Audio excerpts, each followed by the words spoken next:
Aujourd'hui, pour la première chronique du refuge, je vais vous raconter une histoire.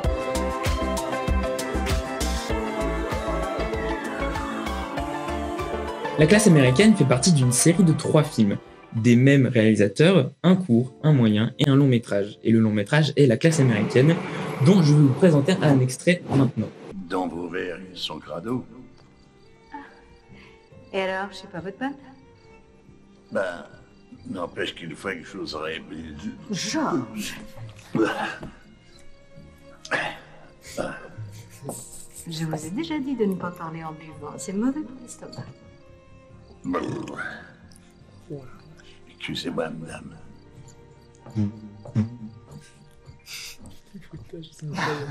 Ce film est uniquement basé sur le détournement et c'est ça pendant 1h10. Et c'est hilarant, c'est complètement drôle, c'est très technique et c'est vraiment extrêmement bien fait. En fait, Canal+ avait honte de ce film car à la base, les droits Warner ont été donnés pour glorifier le cinéma américain et pas pour faire péter John Wayne en fait. Et donc le film a été diffusé une seule fois sur Canal tard et n'a jamais été ressorti pour essayer de cacher un peu la misère.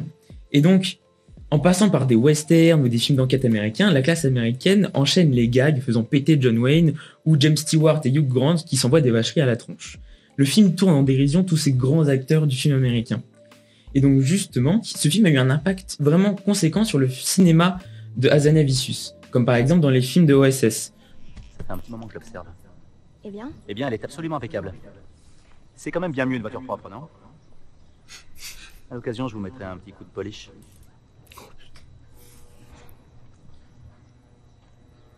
Et cet impact n'a pas seulement touché ce réalisateur, mais il a surtout touché une génération adepte de détournements parodiques. Car comme vous me l'avez dit, ça vous faisait penser à des doublages parodiques, ou du moins presque quelque chose qu'on peut retrouver sur le net.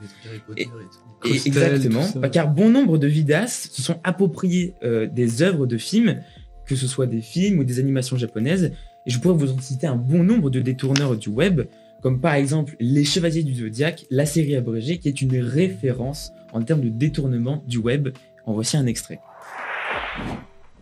Tremblez, vous qui avez osé... On est de l'autre côté. Oh, pardon. Amateur. Tremblez, vous qui avez osé troubler la méditation de chacun, le plus sage et le plus juste des chevaliers d'or. Ah ouais? Arrête-moi cette question si t'es si malin. Qui est le plus fort entre Lémi et Dieu? Oh, la réponse est évidente. Hein? Moi? Je trouve ça toujours aussi drôle quand même. Ah, ça me termine. Même les bruitages, les bruitages sont redoublés.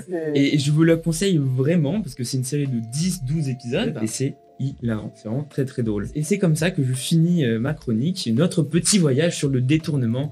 Que ce soit de John Ford ou à Senseiya, le doublage a permis l'ouverture de portes à de nombreux artistes, qu'ils soient comédiens de doublage ou vidéastes dans leur chambre. C'est beau, merci, on peut peut-être l'applaudir, merci. Voilà.